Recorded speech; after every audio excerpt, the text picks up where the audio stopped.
से मीडिया ने scrum dog मिलियनेरी के नाम से पुकारा, नाम का शहादत दिया।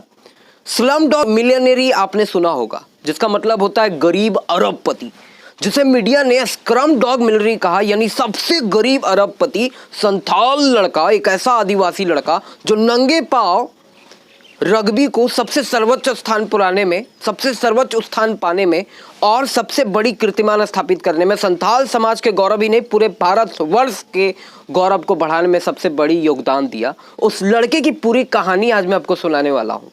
उस लड़के की, उस आदिवासी लड़के, उस पहाड़िया आदिवासी लड़के की कहानी आज मैं आपको बता रहा हूँ, जिसकी कहानी में कई सीख है, जिसको आज के जनरेशन के लड़के, आज के माता पिता, आज के संथाल समाज तक अगर ये पहुंच जाए एक कहानी, हर परिवार से एक ऐसा अंतर्राष्ट्रीय खिलाड़ी मिलेगा जिसने अंतर्राष्ट्रीय स्थल पे अपना रुतबा, एक अपना स्थान बनाया, जो देश ही नहीं विदेश में जाकर के अपना परचम छपाया और 7 समुंदर पार जाकर के अंग्रेजों का दिल जीता और भारतवर्ष के नाम, संथाल समाज के नाम, गौरव को सबसे ऊंचा उठाने में सबसे बड़ी अहम योगदान दिया। उसी संथाल लड़के की कहानी सुना रहा हूं, जिसका नाम सैलेन टुडू के नाम से आप जानते हैं।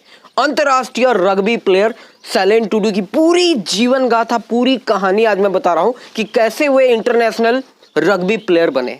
एक उस लड़के की कहानी सुना रहा हूं। ज्योति को जोहार, मित्तल सर यूट्यूब चैनल रे सलाम को नवा वीडियो रे सगुंदरम। कहानी की शुरुआत वेस्ट बंगाल के बांकुरा के अंतर्गत एक छोटे से गांव भेगम गांव से हुआ था, जहां पे एक छोटे से आदिवासी परिवार में सैलेन टुडू का जन्म हुआ था, जिनके परिवार में उनके पिता श्री सुधीर चंद्र टुडू, माता और 2 बड़ी बहनें रहते थे। एक छोटी से मिट्टी के झोपड़ी के घर में उनका बसेरा हुआ करता था, जहां पे ना तो बिजली की व्यवस्था थी, ना तो पानी की व्यवस्था थी, ना तो कोई किताबें थे, ना ही खेल और खिलाड़ी से जुड़े हुए कोई ऐसी माहौल था। एक अत्यंत ही गरीब निधन परिवार में जिनका जन्म हुआ था। ये कहानी के बदलाव आता है तब जब उनके पिता सुधीर चंद्र टुडू की नौकरी कलकत्ता पुलिस में हो जाती है और वो पूरा परिवार सहित कलकत्ता में रहने के लिए चली जाती है। यहाँ पे उनके जीवन में एक अधिक मोड़ आने वाला था। कलकत्ता पुलिस में बहाली होने के बाद वो कलकत्ता पुलिस के नौकरी के लिए कलकत्ता चले जाते हैं। वहाँ पे वो एक स्लम एरिया में रहते हैं।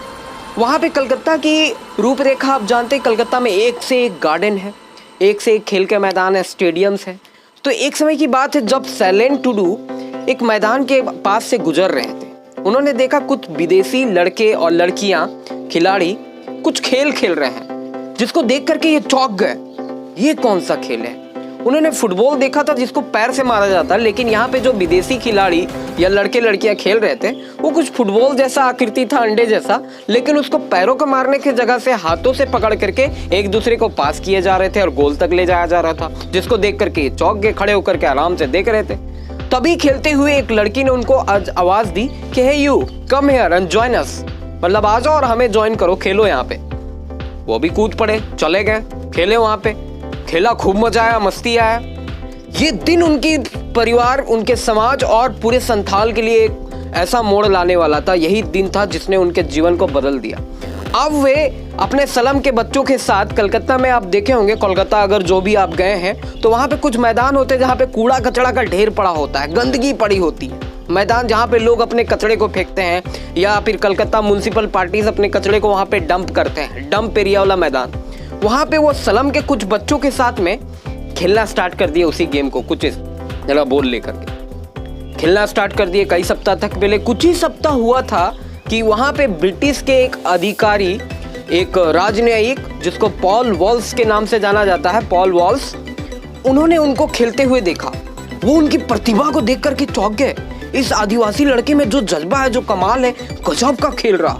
उसके खेल के जज्बे को और हुनर को कि इतने कचड़े और मिट्टी से घेर में जब ये लड़का ऐसा खेल सकता है तो ये बहुत बड़ा कुछ कर सकता है। उन्होंने उस लड़के को बुलाया और उनको अपने साथ खेलने का मौका दिया। पॉल वॉल्स, जो कि एक विदेशी थे, एक ब्रिटिश थे, उन्होंने एक सड़क के बच्चों के साथ एक रग्बी का टीम बनाया था, जंगल क्रो नामक रग्बी टीम बनाया हुआ था और वहाँ पे वो बच्चों को ट्रेनिंग दिया करते थे, सिखाया करते थे। वहाँ पे सैलेन टुडू भी उनके साथ ज्वाइन करके मैदान में खेलना स्टार्ट कर दिए। पॉल वॉल्स को उनकी प्रतिभा बहुत भा गई, बहुत ज़्यादा पसंद आया, बहुत ज़्यादा भावुक हुए और उन्होंने एक मेल लिखा इंग्लैंड के कैप्टन के रग्बी फॉर्मर कैप्टन को, इंग्लैंड के कैप्टन को उन्होंने मेल लिखा, जिनका नाम है फिल विक्री। फिल विक्री को उन्होंने मेल लिखा। मेल में उनकी प्रतिभा को बताया सैलेंट टुडू का कि एक ऐसा लड़का है जिस मेल को पढ़ करके ही बिक्री का दिमागो दरंत हो गया।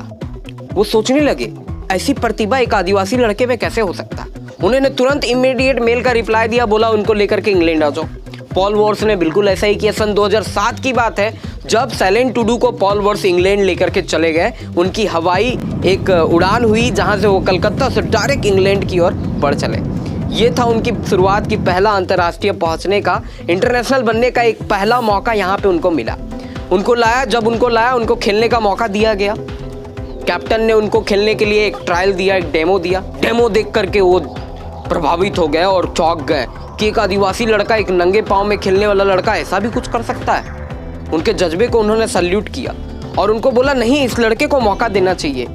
कहानी का एक अलग मोड़ आता। इंग्लैंड के सबसे बड़े स्पोर्ट कॉलेज गुल्स्टरशायर के हार्टफूडी कॉलेज में उनका दाखिला डिप्लोमा, स्पोर्ट्स में डिप्लोमा अध्ययन कराने के लिए उनका डिमांड रखते हैं वो कैप्टन फिल डिप्री। और क्या करते हैं उनके अध्ययन के लिए, अब उनको स्कॉलरशिप दिलाना पड़ेगा भाई, तो उनके स्कॉलरशिप की व्यवस्था कराते हैं। 40,000 यूरोस की स्कॉलरशिप दिलाते हैं, जिसमें उनका 2 साल का पढ़ाई, रहना, खाना, उनके स्पोर्ट्स, उनके कपड़े, उनके बूट, उनकी सारी व्यवस्था स्कॉलरशिप के करा दी जाती है। इंग्लैंड के एक सबसे बड़े स्पोर्ट्स के ऐसे कॉलेज में जिसमें बड़े बड़े लोग भी एडमिशन के लिए तरसते हैं, जिसमें विदेशी भी हॉस्टल में उस स्पोर्ट एकेडमी में पढ़ने के लिए अपने आप को जिज्ञासु समझते हैं, उसमें उनकी एडमिशन करा दी जाती है डिप्लोमा के लिए। उनका पढ़ाई चलता है वहाँ पे 2007 से। अब उनकी अंतर्राष्ट्रीय जर्नी स्टार्ट हो जाती है। यहाँ पे वो विदेश के लोगों को प्रभावित कर चुके थे अपने रग्बी के इस खेल से।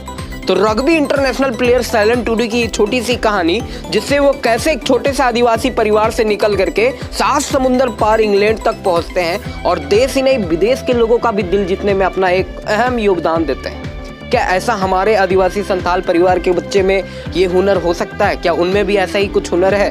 तो हर हुनर का कदर होगा, चाहे आज होगा या कल होगा, हर हुनर का कदर होता है। मौका सबको मिलता है, सिचुएशन सबका आता है, हर चीज अच्छा होता है। कहते हैं ना, जो होता है अच्छे के लिए होता है। तो इसी वजह से अच्छे के लिए हुआ ना, उनको एक मौका मिला और वो इस अंतर्राष्ट्रीय स्तर तक पहुंच गए और आज देश, समाज, संथाल परिवार और पूरे देश का गौरव बढ़ाने में एक अहम योगदान दे रहे हैं। तो ऐसे थे रग्बी इंटरनेशनल प्लेयर के बनने की एक पूरी सच्ची कहानी। इस कहानी को आप अधिक से अधिक लाइक कर सकते हैं, शेयर कर सकते हैं इस वीडियो को, ताकि सैलेंट टुडू की ये पूरी जीवनी, पूरी कहानी जन जन तक पहुंच सके और उनको कुछ मोटिवेशन, इंस्पिरेशन मिल सके, जिससे वो भी अपने जीवन में कुछ बड़ा कर सके, संथाल समाज के लिए कुछ बड़ा कर सके, अपने देश के लिए कुछ बड़ा कर सके, नहीं तो अपने परिवार और अपने गांव के लिए कुछ विकसित, कुछ विकास का काम कर सके। तो ऐसे खेल खिलाड़ियों के माध्यम से आप तक जो इंस्पिरेशन पहुंच रही है, आप तक जो सीख पहुंच रही है, इस सीख को आप अपने तक सीमित ना रहने दें, इसको शेयर करें। शेयर बटन में क्लिक करें, अपने व्हाट्सएप, अपने फेसबुक ग्रुप में फटाफट शेयर करें, ताकि जन जन तक ये वाणी पहुंच सके। सैलेंट टुडू कैसे एक छोटे से आदिवासी परिवार से निकल करके अंतर्राष्ट्रीय इंटरनेशनल प्लेयर, रग्बी प्लेयर, एक ऐसे खेल के खिलाड़ी बने जिस खेल को अभी तक भारत में पूरी तरह से नजरअंदाज किया जाता है। मात्र 2 ही स्टेडियम है जहां पे रग्बी का खेल को खेला जाता है, एक नई दिल्ली में और दूसरा महाराष्ट्र के पुणे में, जहां पे CWG युवा खेल खिलाड़ियों को उत्साहित किया जाता है और वहां पे रग्बी खेल खेली जाती है। तो एक ऐसे खेल से उभरते हुए हमारे संथाल के एक ऐसे लड़के ने जो कर दिखाया, जो पूरे भारतवर्ष के नाम को, गौरव को गौरवित करने में और सर्वोच्च स्थान प्राप्त करने में अपना योगदान दिया। क्या इनको किसी अवार्ड से सम्मानित नहीं किया जाना चाहिए? कमेंट में जरूर बताइएगा। सैलेंट टुडू को किस अवार्ड से सम्मानित किया जाना चाहिए? खेल के किस पदक से सम्मानित किया जाना चाहिए? गोल्ड पदक उनके लिए भारी होगा या खेल के सर्वप्रथम पदक से उनको सम्मानित किया जाना चाहिए? इस वीडियो को लाइक करिएगा। हमारे चैनल में नए हैं तो चैनल को सब्सक्राइब करके आप हमारे सपोर्ट कर सकते हैं। हमारे चैनल के ग्रोथ में आप अपना भागीदारी दे सकते हैं और इस वीडियो को शेयर करके अपना गौरव बढ़ा सकते हैं। तो सनम को, दोस्तों को जोहार। जय हिंद, जय झारखंड, जय संथाल, जय हिंद।